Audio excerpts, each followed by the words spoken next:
आपने जो मुकदमात जीते, क्या वो गरीब लोगों के थे या अमीर लोगों के? बहुत से सियासतदानों के मुकदमात, कुछ गरीबों के मुकदमात। कानून सिर्फ गरीब आदमी के लिए है और जो अमीर आदमी है वो इससे बालातर हो जाता है कि कानून में गिरफ्त में बेचारा गरीब आता है। तो जिंदगी में खुश रहने को कितना जरूरी समझते हैं? बहुत ज्यादा जरूरी है। आपको गुस्सा आता है? बिल्कुल। अच्छा, अगर कोई आपसे ज्यादती करता है तो कभी ऐसा आपके दिल में ख्याल आया कि इससे बदला लिया जाए या इसे सजा जरूर मिलनी चाहिए? रिबट जिसको कहते हैं ना, रद्द करना, वो तो जरूर करता हूँ। अच्छा, ये जो तालीम है कि इंसान को सिर्फ आगे ही देती है या उसे एक बाअमल इंसान भी बना सकती है? नॉलेज और विजडम में बड़ा फर्क है। लेकिन आपने इंतजार की लज्जत को कभी महसूस किया? वो तो बात है, लेकिन जो इंतजार है वो खुद बड़ी शिद्दत वाली है। अच्छा, खुद को मजबूत आसाब का मालिक समझते हैं या कभी कभी डिप्रेस भी हो जाते हैं? बहुत ही मजबूत। अच्छा, आपकी याददाश्त कैसी है? याददाश्त मेरी को मैं क्या बयान करूं कि अच्छी है या बुरी।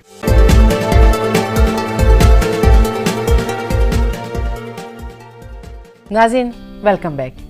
आते हैं बातों के सिलसिले की तरफ दोबारा। मैं आपसे यही बात कर रही थी कि आप ज्यादा कौन सी बात सोचते रहते हैं? सोचने की बात तो ये है कि आजकल तो आप जानती हैं कि आपने जिक्र किया शुरुआत में कि मैं सेनेटर हूँ, मुस्लिम लीग में हूँ, सियासत में मेरा दखल अब ज़्यादा है पहले के मुकाबले में। तो आजकल तो सोच मुल्क की है। अच्छा। बल्कि सोच ऐसी है कि इब्ने मरियम हुआ करे कोई, मेरे दुख की दवा करे। अच्छा, खुद को मजबूत आसाब का मालिक समझते हैं या कभी कभी डिप्रेस भी हो जाती हैं? बहुत ही मजबूत है असाब का। ये तो बहुत अच्छी बात है। मालिक तो खैर नहीं, असाब के आदमी समझता हूँ। हाँ, तो ये कभी डिप्रेशन के उसमें से नहीं गुजरे? मैं ऑप्टिमिस्ट हूँ। अच्छा। इस ज़माने में भी जब लोग कहते हैं कि बड़ा परेशानी का आलम है, बड़ी मुल्क में दुश्वारियाँ हैं, मैं समझता हूँ कि इतना गुंजाइशें मौजूद हैं और अब भी मैं कहीं ना कहीं मुझे वो सुनहरी किरण दिखाई देनी शुरू हो जाती है जिसकी मैं समझता हूँ कि सहारा होने वाली है। अच्छा, देखिए, जो लोग ऑप्टिमिस्ट होते हैं वो भी, क्योंकि जो ज़िंदगी और हालात है उनमें इतना तवाज़ुन नहीं होता और वो हमारी मर्ज़ी के मुताबिक होते भी नहीं हैं, तो कोई इंसान कितना भी ऑप्टिमिस्टिक हो वो भी कभी ना कभी डिप्रेस हो जाता है, और चाहे थोड़ी देर के लिए क्यों ना हो। आपने ये जो बात बताई ये मुझे बड़ी अजीब सी लगी है कि आप कभी डिप्रेस ही नहीं हुए। यूँ ना कहिए कि कभी डिप्रेस नहीं हुए, मूड्स चेंज होते हैं, लेकिन जैसे ही कोई डिप्रेशन की वजह सामने आती है उसमें से कोई ना कोई दलील, कोई ना कोई रोशनी तलाश करने की सही शुरू हो जाती है। सही शुरू हो जाती है। ये बात बिल्कुल सही शुरू हो जाती है। ये बात हो सकती है, मुमकिन है। अच्छा, आपकी याददाश्त कैसी है? वाक़यात की और आइडियाज़ की याददाश्त बहुत अच्छी है। अच्छा। तारीख़ की और नामों की याददाश्त बहुत कमज़ोर है। मैं जब जाके तारीख़ के इम्तिहान में कॉलेज में, ख़ास तौर पे मैट्रिक में, तारीख़ के पर्चे में गया तो मुझे क्यों ऐसा वाक़या हुआ, मुग़ल हुकूमत क्यों हो गई, इसमें तो बड़ी दिलचस्पी थी। कौन किसकी जगह कैसे आया, इसमें मैं माहिर था। किस महीने में, किस साल में, किसका बेटा कौन चला गया, यकीन करें वो मैंने अपने हाथ में यूँ लिखा हुआ। मेरा भी यही हाल है कि मुझे भी तारीख शुक्र है किसी एग्जामिनर ने नहीं देखा, वरना ना LLB होते ना हम सेनेटर बनते। बाकी तारीखें याद रखना, पता नहीं वो किस तरह के मैथमेटिकल। ये नहीं कह रहा कि मेरी वजह से बाकी लोग भी नकलबाजी करनी शुरू कर दें। अब मैं आपसे एक और सवाल करने लगी हूँ जिसमें से आपने चूज करना होगा। इनमें से किसी एक दर्द का इंतखाब कीजिए अपने लिए। किसी एक दर्द का इंतखाब कीजिए अपने लिए। दांत का दर्द, सर का दर्द, कमर का दर्द, दिल का दर्द या दर्द मोहब्बत। कितने बड़े फ़र्क हैं। पहले तो एक वक्त में आपने सवाल बड़ा मुश्किल पूछ लिया था कि सुकून चाहिए या खुशी चाहिए। अब वो आपने वो फिक्र तो सुना हुआ ना कि two sides of the same coin. हाँ, बिल्कुल। तो सुकून और खुशी तो दरअसल दोनों एक ही कॉइन के दो साइड हैं। चांद एक तरफ देख लीजिए और मोहर दूसरी तरफ देख लीजिए, ठीक है। अब आपने जो पूछा है इसमें दर्द दिल भी है, इसमें बहुत कुछ और है। दर्द तो जी दांत का बिल्कुल नहीं चाहिए। अच्छा, चले नहीं चाहिए। दूसरा दर्द क्या बताइए आपने? सर का दर्द अल्लाह का शुक्र हुआ कभी नहीं, इसलिए मैं कहूँगा नहीं होना चाहिए। मुझे आज तक ये दर्द सर नहीं हुई। कमर का दर्द? कमर के दर्द से भी अभी तक बहुत बुरा होता है, उससे भी महफूज हूँ। जो जिन दोस्तों को देखा है जिन अजीज़ों को देखा है बड़ा बुरा हाल है, उनका अल्लाह खैर रखे, अल्लाह उनको शफा दे। और अब आखिरी दर्द आपने बताया, एक नहीं, अब 2 दर्द हैं, एक दिल का दर्द। दिल का दर्द अगर आप उससे मुराद लेती हैं फिजिकल, उससे अल्लाह में बचाए। अच्छा, अब आखिरी दर्द है दर्द मोहब्बत। दर्द मोहब्बत, वो तो लज्जत वाली चीज़ है। हाँ, ये मुझे आपसे इत्तेफाक है। बल्कि आपको एक किस्सा सुनाती हूँ, बड़े मज़े का, आप इंजॉय करेंगे। कि यूं तो हर दर्द मेरी जान बुरा होता है, दांत का दर्द मगर सबसे जुदा होता है। तुझको तो दर्द मोहब्बत है, तुझे क्या मालूम दांत का दर्द जो बढ़ जाए तो क्या होता है। चुनाचे ये दर्द मोहब्बत ही ठीक है। ठीक है जी, रहने दीजिए, हाँ रहने दीजिए इसी पे। अच्छा, आपके हल्का अहबाब में क्या नए नए लोग भी शामिल हो जाते हैं, या आप समझते हैं कि नहीं, दोस्त वही रहने चाहिए जो हमेशा से आपके साथ होते हैं?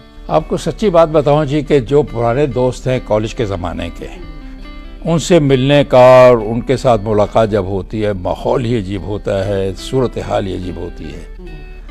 तो यूं कहें कि तबक़ात में ज़रूर तकसीम है। कुछ पहले के मुलाकात के लोग भी अभी तक शामिल हैं, कुछ बाद के मुलाकात के लोग भी अब तक हिस्सा हैं हमारी ज़िंदगी का, और कुछ नए भी बन गए हैं। लेकिन सतह मुलाकात की और अंदाज़ आपस में हमारी जो मुलाकातों के वक्त जो सूरत हाल पैदा होती है बहुत मुख्तलिफ है। कॉलेज के लोगों दोस्तों के साथ मुलाकात होती है, आज भी वही गाली, वही शोर, वही यादें, वही बातें, वही मजाक, जिसमें छोटे छोटे मजाक होते हैं। बाद के लोगों के साथ और सिलसिला है। तो ये कहें कि बहुत सारे साथियों की शमूलियत भी है, लेकिन असल जो जोड़ है वो पहलों के साथ है। हाँ, वैसे भी जिस तरह की आपने बताया कि आप मिजाज के मालिक हैं, तो आप तो बहुत से लोगों के साथ चल सकते हैं और लोग आसानी महसूस करेंगे आपके साथ मैं तो करने में। जिंदगी का मंतकी अंजाम मौत है, लेकिन कोई इंसान भी मरना नहीं चाहता। आप कब तक जीना चाहते हैं? देखिए जी, तैयार तो मैं भी बिल्कुल उसी तरह हूँ जिस तरह के एक मुसलमान को होना चाहिए। बल्कि one would like to say कि I am ready to meet the maker. फिर यही समझें कि तैयारी तो है, लेकिन अभी नहीं, वैसे भी आपको ऐसा नहीं सोचना चाहिए। माशाल्लाह आपकी सेहत भी बहुत अच्छी है और ऐसे कोई इम्कानात नहीं है, तो बहुत अरसे तक जीने की ख्वाहिश का मौजूद होना बहुत जरूरी है। बहुत अरसा मैं किसी डॉक्टर से जाके नहीं पूछूंगा कि मेरी सेहत कैसी। वैसे आप हेल्थ कॉन्शियस हैं? हाँ हूँ, जरूर। अच्छा, तो सेहत को बरकरार रखने के लिए क्या कुछ करते हैं? अरे बड़ी आसान नुस्खा है। क्या? बहुत ही आसान नुस्खा है, कर लेंगी? हाँ, बहुत अच्छी सेहत रहेगी। अच्छा, बताइए। कम खोर रहिए। हाँ, ये बात तो मैंने सुनी हुई है। सुनी क्या, मैं तजुर्बा किया हुआ। अच्छा, इसके अलावा और कोई चीज?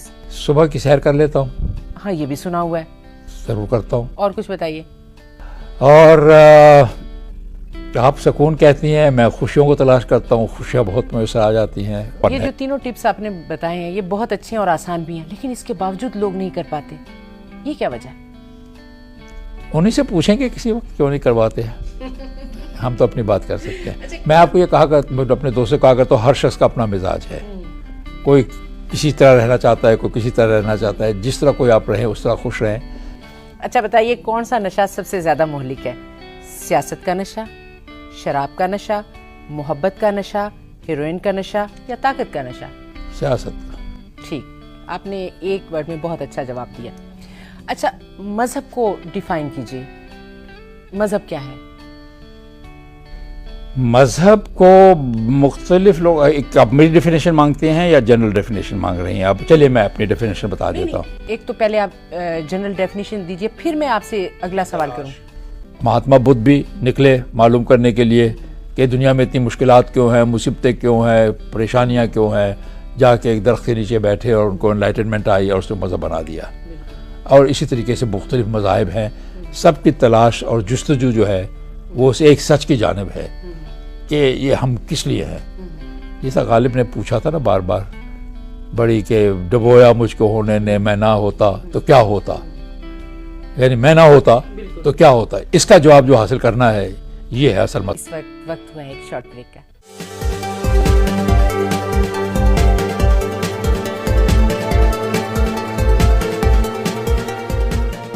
नाज़रीन, वेलकम बैक।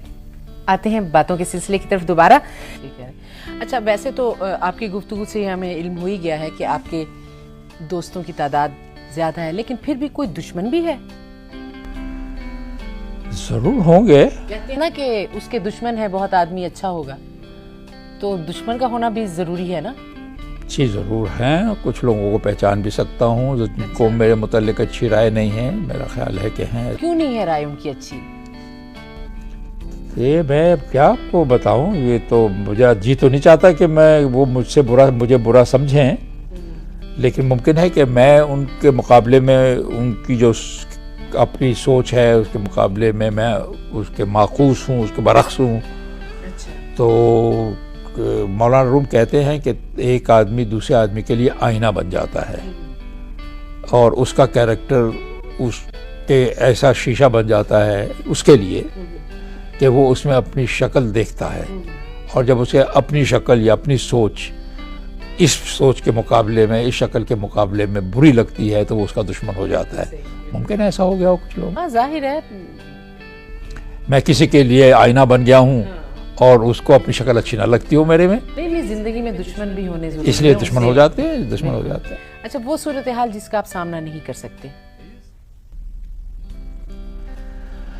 मैं जिसका सामना नहीं कर सकता वो वाक़या एक दफ़ा तो हम पर हो गुजरा है, मेरे मुल्क का 2 लख्त होना।